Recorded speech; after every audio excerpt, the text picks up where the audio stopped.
just so you guys know. And we are live.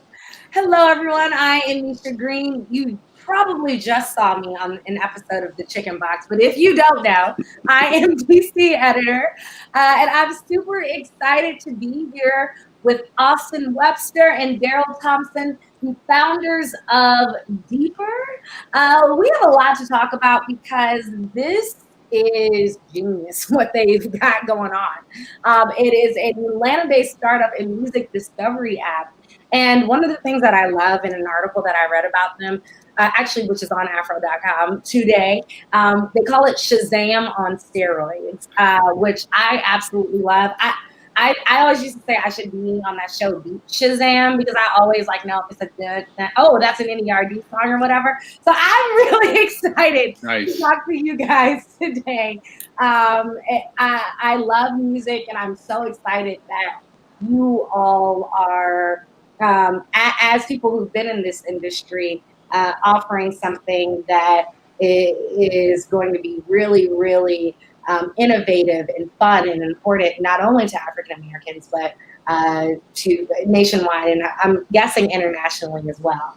So we have a lot to talk about. But before we go, y'all know the drill. I have to share the stream. So I'm doing that now. There was my face. And then we will get started. That sounds great, Misha. Thank you so much for having us on board the show today. We appreciate this.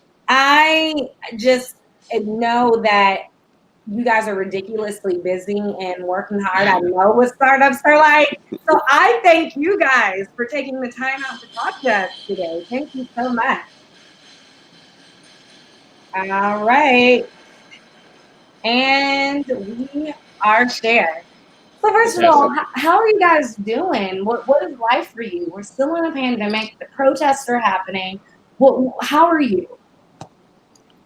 We're good. Obviously this season of, COVID has definitely thrown some curveballs at everyone, but, our company was definitely running virtually pre-pandemic. So it was a seamless fit for us and our team. And we just been going hard, trying to build the best discovery experience for all our users. Nice, nice. And Daryl, you're feeling good as well? I'm actually 100% great. Here's one of the great things, Misha, and I'll share this with you. Austin and I became co-founders because we actually share a strong spiritual background. And I think that that's what really helps get you through these difficult times, having that foundation in faith. So that's really what Deepr is founded upon. No, I'm super, we're excited about the possibilities and where Deepr is going to be going. And we've actually been able to take advantage of a lot of the, you know, COVID-19 procedures and being locked in place. People are enjoying more music and they're enjoying things like the versus battles. And that's always a win for Deepr. Absolutely. And I'm so happy that you talked about your faith foundation and the fact that that allowed you all to not only collaborate and create this company, but I also would love to just sort of get into why the name Deepr and how that relates to your spiritual and faith foundation, which is what we're all about at the Afro. There you go. I'll let Daryl hit this one. Okay. Well, the bottom line is there's a lot of competition actually in this space that we're in to provide ultimately a wonderful streaming experience for the consumer, but also Deepr, and we'll get into this a little later, has a background of really being a data analytics company. We take a look at the information on the songwriters, on the engineers, and our competition only provides surface level data.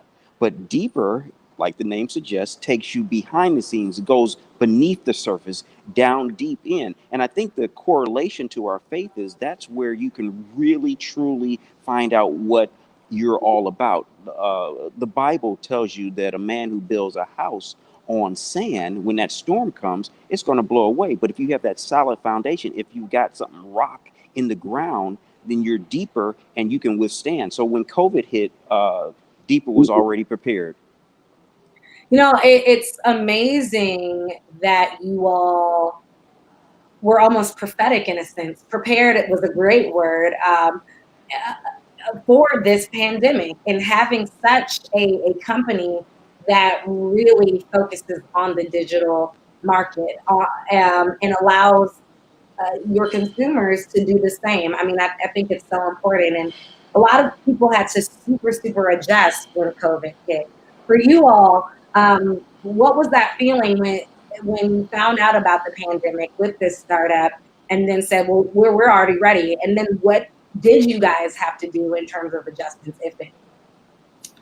Yeah, it was interesting. It's one of those things, and I always tell Daryl, you can plan for the future, but really, the Lord laughs at our plans. He's going to ultimately lay the foundation and the path you're going to take. And every day we just go 100%. And whatever's been, we're blessed to kind of tackle, we tackle to the best of our abilities, and the rest take care of itself. And when COVID came, we were like, wow, we're really established and set up to continue to navigate these waters. We did have some learnings. We had a student ambassador program. Being in Atlanta, we just have a tremendous college community here in town, and we wanted to maximize that with our product. And when the students kind of realized that they had to be virtual, we realized that they're not used to not being physically in a space like the courtyard or the campus or the cafeteria and whatnot. And that kind of gave us some learnings where we took a step back and said, you know what, let's reevaluate our product offering and how we're marketing this. And that kind of allowed us to shift into our data and analytics SaaS piece that we're moving towards now with the app. And so, as a journalist, data and analytics are huge for me. But why would the average user be interested in that? And you already said, Daryl, why that separates you from your competitors. But what was the reasoning behind even offering such things such as Deepr analytics? Well, that's a good question. And what I'll do is we'll take a step back. So Yeah. initially, we were solely just a consumer facing app. So it was for the consumer who enjoys music, but they want a deeper experience. If you know, in the streaming landscape, you kind of have a record store at your fingertips. But we know with streaming music, you can't get the actual physical CD booklet to tell you who was behind the scenes, who played drums on this record, who wrote this record, who produced it.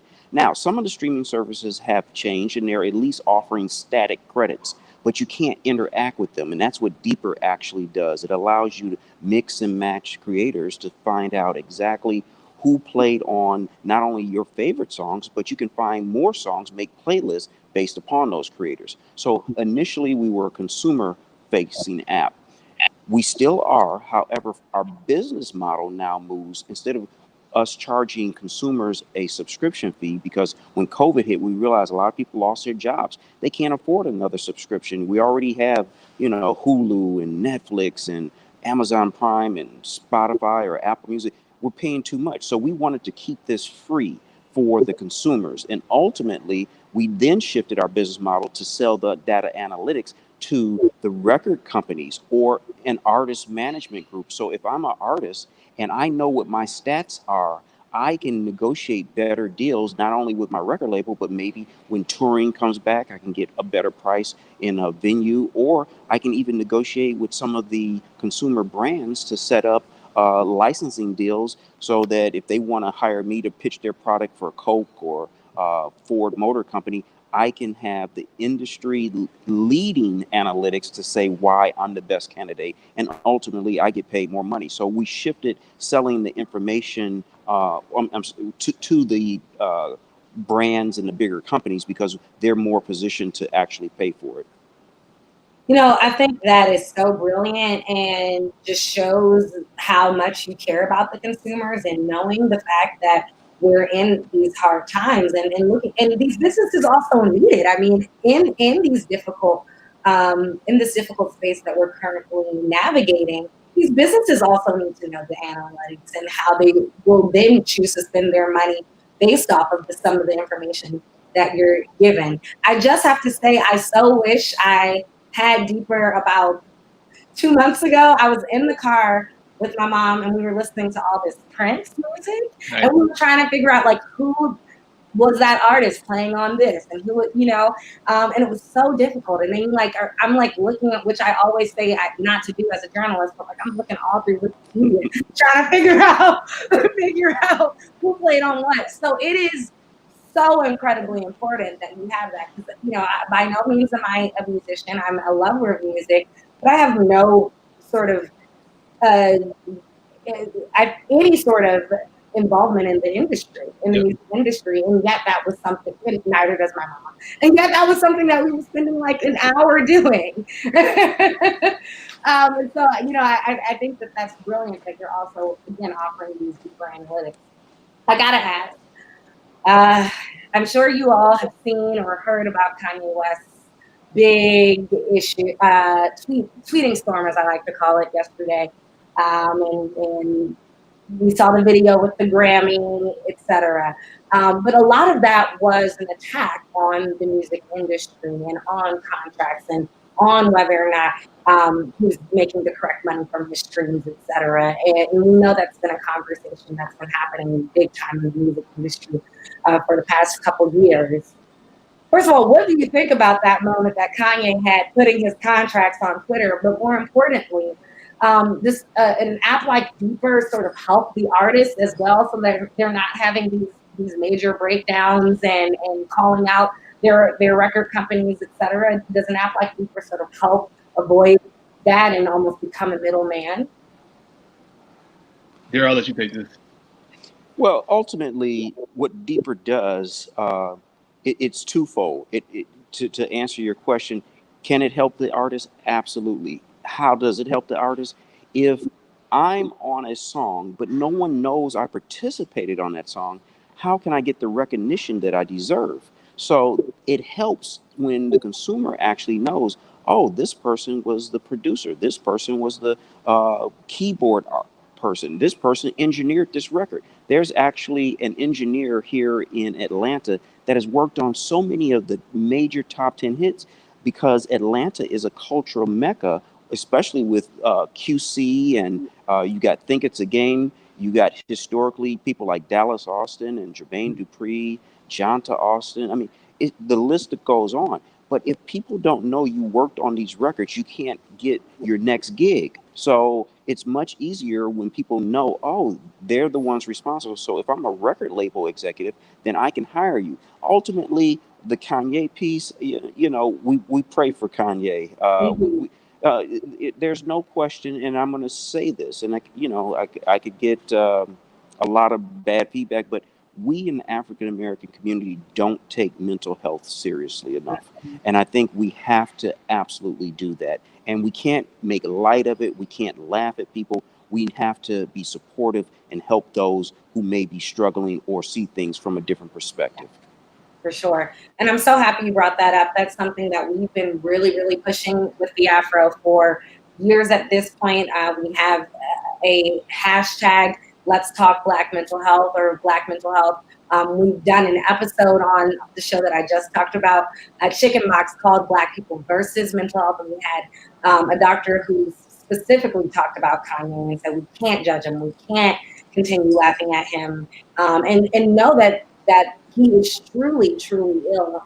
And so I thought it's so important, as you said, to not only talk about mental health, but also see these, while Kanye's breakdown has been very public and it's not any of our business, I think it is important for us to see that people who have money and people who are lauded in so many ways still struggle. And I'm hoping that that's a lesson.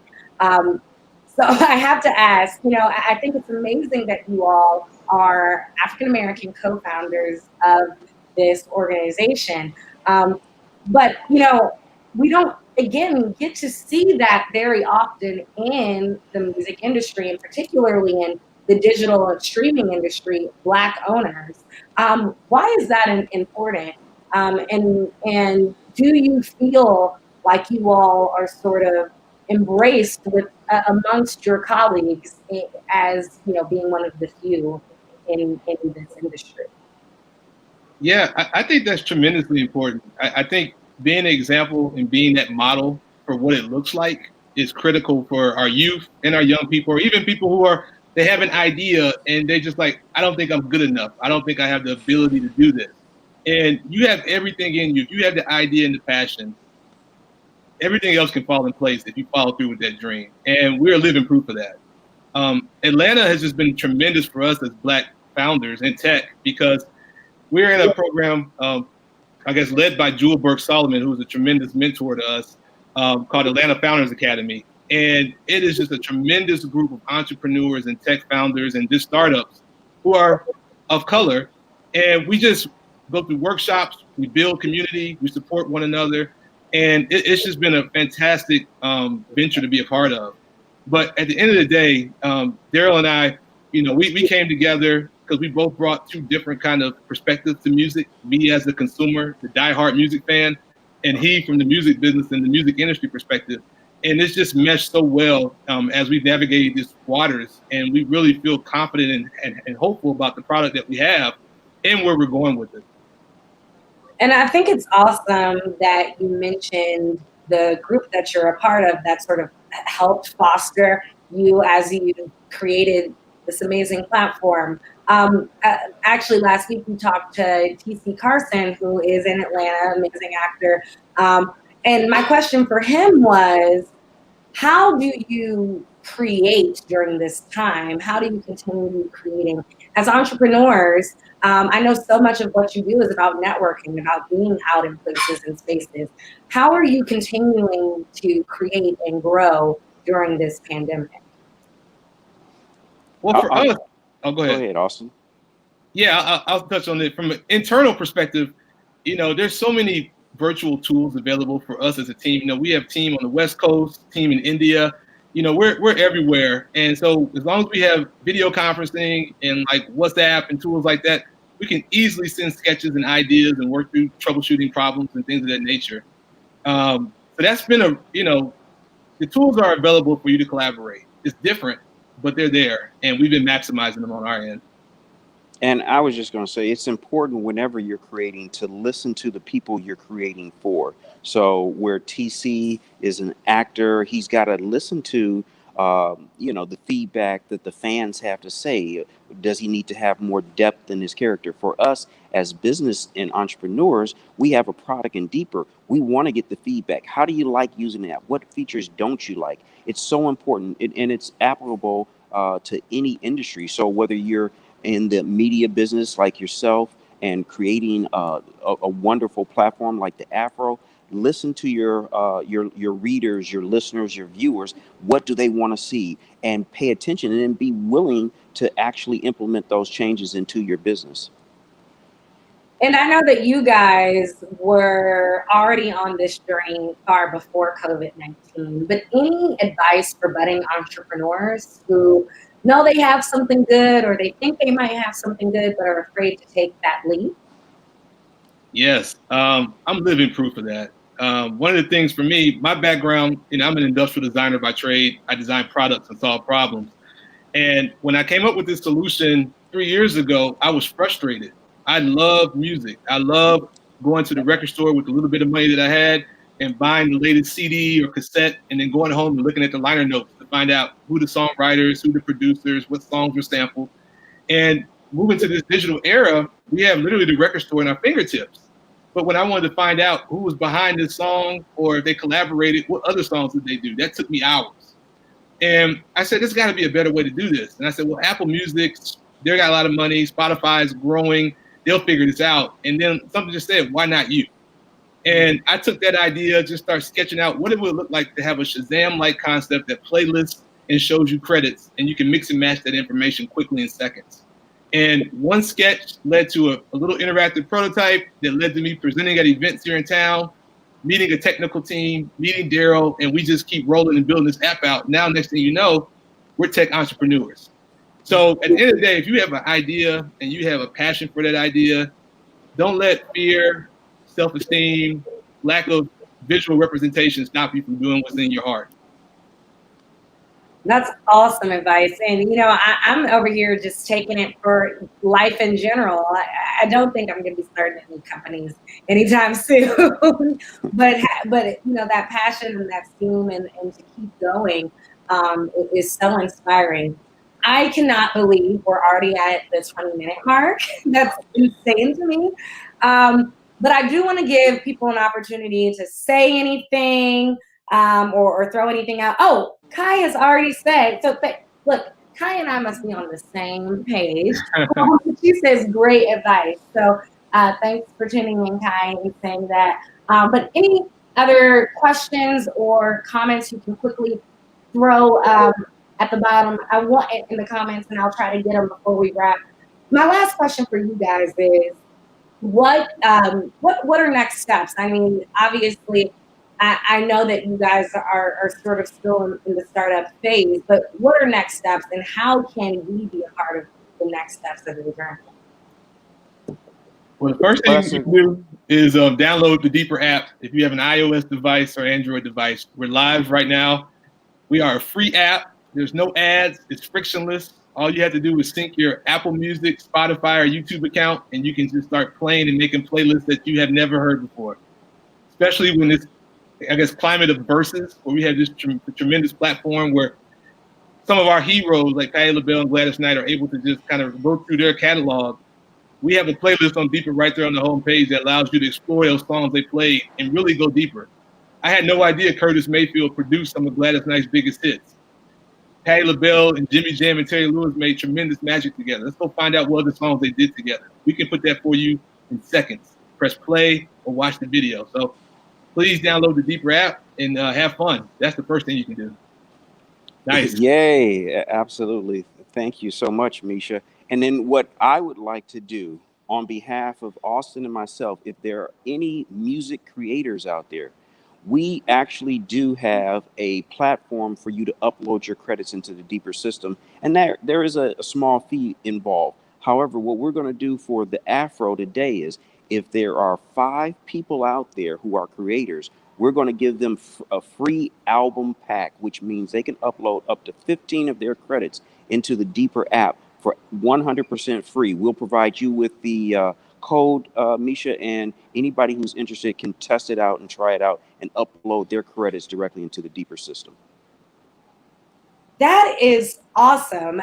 So I didn't tell you guys, though I'm not in the music industry, my background is arts. I was a theater major in college. I taught theater for a number of years, and so many of my friends are artists. So I am going to try to tap my homies and tell them.